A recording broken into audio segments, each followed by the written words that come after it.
Doctor राजा इकरामुल हक, जो कि मैदा जिगर स्पेशलिस्ट हैं, और इनसे हम ये जानना चाहते हैं कि हम तो बाहर का खाना नहीं छोड़ सकते, उसके कितने नुकसान हैं, हम कम कैसे कर सकते हैं। ऐसी कोई ऑब्जर्वेशन या आपकी कोई रिसर्च है कि एक शख्स जो कि 5 साल तक मुसलसल बाहर का खाना खाता है और एक शख्स जो घर का खाना शामिल रखता है, क्या डिफरेंस होगा दोनों की हेल्थ में? क्या अगर हम इक्वली वर्कआउट कर रहे हैं, यानी 1-2 घंटे का या 1 घंटे का, तो फिर सब कुछ खा सकते हैं? जब भी हम किसी चीज़ से बचना चाहते हैं तो सबसे पहले तो उसका हमें ये पता चले कि जी ये नुकसानदेह है, तो हम बचेंगे।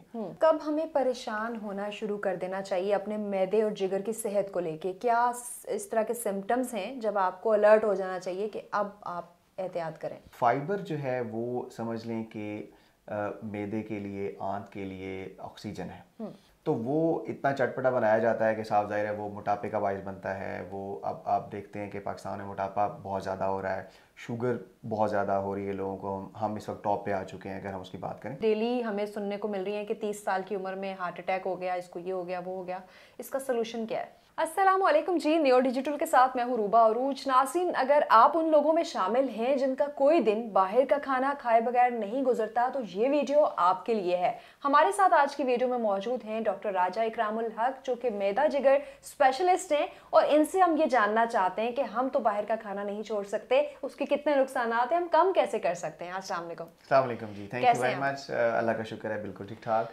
अच्छा डॉक्टर साहब, हम लोग इतने आदी हो गए हैं बाहर के खाने की कि कोई दिन ऐसा अगर गुजर जाए तो होता है कि एक टाइम का चलो बाहर से खा लिया, वरना हम नहीं छोड़ सकते। इसके कितने नुकसान हैं, इसको कम कैसे किया जा सकता है, और क्या एहतियातें अपनाई जा सकती हैं कि ये जो आजकल डेली हमें सुनने को मिल रही हैं कि 30 साल की उम्र में हार्ट अटैक हो गया, इसको ये हो गया, वो हो गया, इसका सोल्यूशन क्या है? देखिए, नुकसानात की अगर हम बात करें तो नुकसानात तो बहुत ज़्यादा हैं, क्योंकि इसमें जो बाहर का खाना है साफ ज़ाहिर है उसमें एक तो क्वालिटी सबसे पहले अनहाइजेनिक एनवायरनमेंट में तैयार किया जाता है। दूसरा, उसमें जो चीज़ें इस्तेमाल हो रही हैं आपको पता है, सब स्टैंडर्ड ऑयल आप देखते हैं। बहुत सारी चीज़ें हैं जो कि मुज़र सेहत उसमें इस्तेमाल होती हैं। उसके अलावा उसमें फिर ये भी है कि मिसाल के तौर पे अब क्वांटिटी की अगर हम बात करें तो वो इतना चटपटा बनाया जाता है कि साफ ज़ाहिर है वो मोटापे का बायस बनता है। वो अब आप देखते हैं कि पाकिस्तान में मोटापा बहुत ज़्यादा हो रहा है, शुगर बहुत ज़्यादा हो रही है लोगों को। हम इस वक्त टॉप पे आ चुके हैं अगर हम उसकी बात करें। तो उसके नुकसानात तो अनगिनत हैं, मतलब आप गिनवाते जाएँ और आपको इसके बहुत ज़्यादा नुकसानात देखने को मिलेंगे। तो सोल्यूशन क्या है? कोई बहुत ज़्यादा हैबिचुअल है तो आहिस्ता आहिस्ता ही चीज़ों को छोड़ सकता है, तो हम कैसे मॉडिफाई कर सकते हैं अपना लाइफस्टाइल कि एटलीस्ट जो है वो उसके कम से कम नुकसानात हों? देखें, सबसे पहले तो जब भी हम किसी चीज़ से बचना चाहते हैं तो सबसे पहले तो उसका हमें ये पता चले कि जी ये नुकसानदेह है, तो हम बचेंगे। सबसे पहले तो लोगों में अवेयरनेस की ज़रूरत है। अनफॉर्चुनेटली होता क्या है कि हमारे यहाँ एक तो ट्रेंड ट्रेंड जिस तरह ट्रेंड चल रहा है जी, हर बंदा जी। अच्छा, कुछ लोग तो ऐसे हैं जो बेचारे अब जैसे काम कर रहे हैं, जॉब के सिलसिले में यहाँ पे हैं, उनकी तो मजबूरी है बाहर से खाना। कुछ लोग जो हैं वो बस सिर्फ टेस्ट के लिए, या समझ लें कि जी बस आउटिंग डाइनिंग आउट का एक ट्रेंड है। तो उसको कम करने के लिए सबसे पहले तो इसकी अवेयरनेस देनी पड़ेगी लोगों को कि ये किन किन मसाइल की जो है ना ये जड़ है। ओवर ईटिंग हो गई, साफ ज़ाहिर है जंक फूड है, ये सारी चीज़ें बहुत सारी मसाइल और बीमारियों का बाइस बन रहे हैं। तो सबसे पहले तो लोगों को अवेयरनेस देना पड़ेगी, फिर उसके बाद लोगों में जब शऊर आता जाएगा तो फिर उसको काम करने शुरू करेंगे। अच्छा, हम अपने मैदे या जिगर की जो सेहत है या उसकी एक केमिस्ट्री है उसको कैसे समझें? मिसाल के तौर पे एक अगर स्टूडेंट है या कोई वर्किंग हॉस्टलाइज लोग हैं, तो उन्होंने तो खाना खाना ही बाहर का है, तो क्या चीज़ें हैं हम जो कर सकते हैं और जो डोंट्स में ले जाएं? जैसे फॉर एग्जांपल हम कोल्ड ड्रिंक हर खाने के साथ इस्तेमाल करते ही करते हैं, उसको अगर हम पानी से रिप्लेस कर दें, या कुछ जगहों पे हाइजीनिक खाना भी मिलता है अच्छे ऑयल में बना हुआ, तो क्या चीज़ें हैं जो आपके मैदे से फ्रेंडली हो सकती हैं? बिल्कुल, देखें, इसमें सबसे अहम चीज़ ये है कि जब आप बाहर का खाना आपको खाना पड़ रहा है तो उसके साथ जो ऑर्गेनिक चीज़ें हैं उसको आप लाजमी शामिल करें। ठीक। फाइबर जो है वो समझ लें कि मैदे के लिए, आंत के लिए ऑक्सीजन है। तो आपको अगर इस तरह की सिचुएशन में जो लोग भी हैं उन्हें चाहिए कि एक तो वो सैलेड का, सलाद का इस्तेमाल ज़्यादा मस्ट कर दें। अच्छा, उसके अलावा जो फ्रूट्स हैं उनका पोर्शन ज़्यादा होना चाहिए। ठीक। अच्छा, फिर ये है कि जैसे अब मिसाल दूँ मैं आपको आटे की, जैसे अब जो प्रोसेस्ड है जितना, जैसे मैदा बन जाता है उसका, या जो हमें बाहर से जैसे ये मिलता है, तो उसकी बजाय अगर हम वो आटा इस्तेमाल करें या वहाँ से जो है खाना लें, या इवन जैसे हॉस्टल्स में अगर वो चाहते हैं कि होल ग्रेन आटा हो, तो ये चीज़ें हैं। फाइबर का इस्तेमाल जो है वो हमारी गट को दोबारा रिवाइव करता है। तो ये चीज़ें ऐड करें, जो मतलब जो नहीं वो कर सकते हैं, जो बच नहीं सकते हैं, आप योगर्ट इस्तेमाल करें, आप ऑर्गेनिक चीज़ों को ऐड करें। अच्छा, फिर जो खाने की हैबिट्स हैं, पानी का इस्तेमाल पहले करें। फिर अमाउंट, क्वांटिटी जो है वो बड़ी मैटर करती है, ताकि जितनी आपकी एक्टिविटी है आप उतना ही खाएं, ताकि आप मोटापे का शिकार भी ना हो और आपकी सेहत भी सही रहे। ऐसी कोई ऑब्जर्वेशन या आपकी कोई रिसर्च है कि एक शख्स जो कि 5 साल तक मुसलसल बाहर का खाना खाता है और एक शख्स जो घर का खाना शामिल रखता है, क्या डिफरेंस होगा दोनों की हेल्थ में? देखिए, इसमें दो पहलू हैं इसके। पहला तो पहलू है बीमारियों का। मिसाल के तौर पे अगर हम बाहर की बात करें तो अनहाइजेनिक खाना है। वहाँ पे उनसे क्या होता है कि एक तो जो मैदे का इन्फेक्शन है, जैसे जो हम एच पाइलोरी कहते हैं, हेलिकोबैक्टर पाइलोरी, उसके होने के चांसेस ज़्यादा हैं।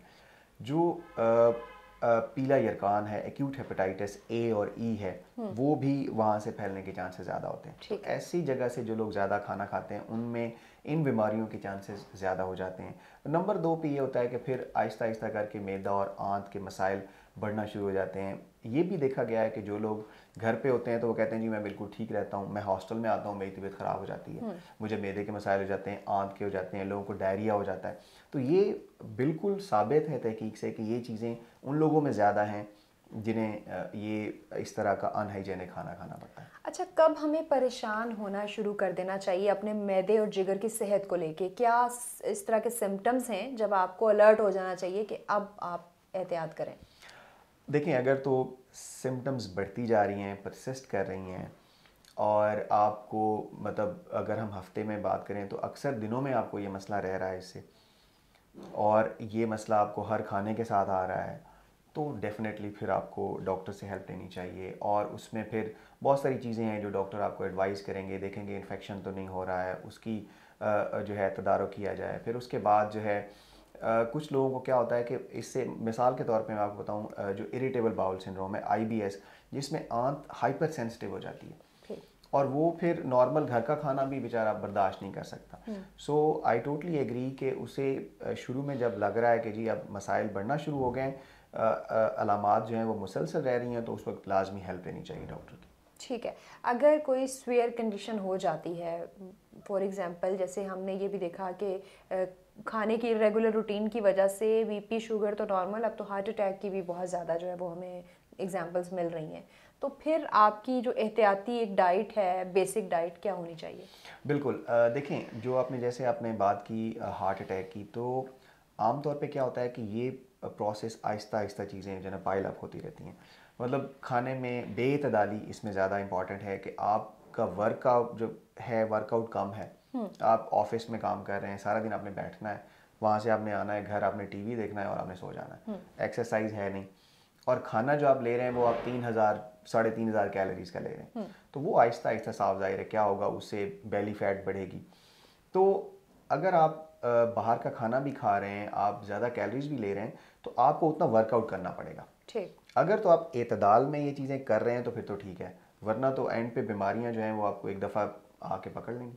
अच्छा, लास्ट पे 2 चीज़ें पूछना चाहूँगी कि एक तो जो कोला ड्रिंक्स हैं वो कितनी हद तक दुश्मन हैं मैदे और जिगर की, और दूसरा क्या अगर हम इक्वली वर्कआउट कर रहे हैं, यानी 1-2 घंटे का या 1 घंटे का, तो फिर सब कुछ खा सकते हैं?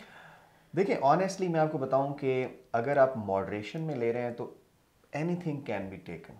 ठीक है। मतलब आप अगर लेट्स से आप हफ्ते में या 15 दिन बाद आप बर्गर खाना चाहते हैं, आप पिज़्ज़ा खाना चाहते हैं, आप खा सकते हैं, लेकिन एट द सेम टाइम वही बात जैसे आपने की कि अगर आपकी रोज़ाना की ये रूटीन है, या कम से कम साइंस ये कहती है कि आप हफ्ते में 3 से 4 दिन 30 मिनट से लेकर 45 मिनट तक एक्सरसाइज करें।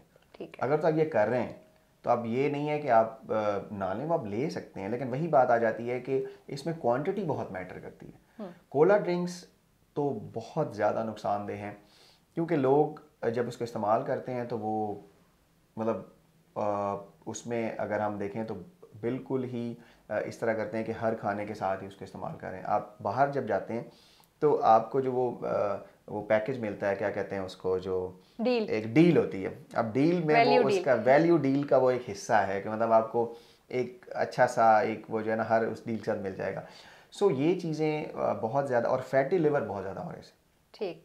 जिगर में चर्बी का बहुत ज़्यादा मसला हो रहा है, और ये आगे चल के ना सिर्फ जिगर की बीमारियों बल्कि दिल की बीमारियों का भी बायस बनता है। Thank you so much doctor साहब, आपने तो बहुत डरा दिया है, लेकिन जो लोग बाहर के खाने के शौकीन हैं शायद उनको वक्ती तौर पे इतना असर ना फील हो रहा हो, लेकिन अगर हम रेगुलर ये रूटीन बना देते हैं तो फिर बहुत डेंजरस लाइफस्टाइल हमारे सामने खड़ा हो सकता है।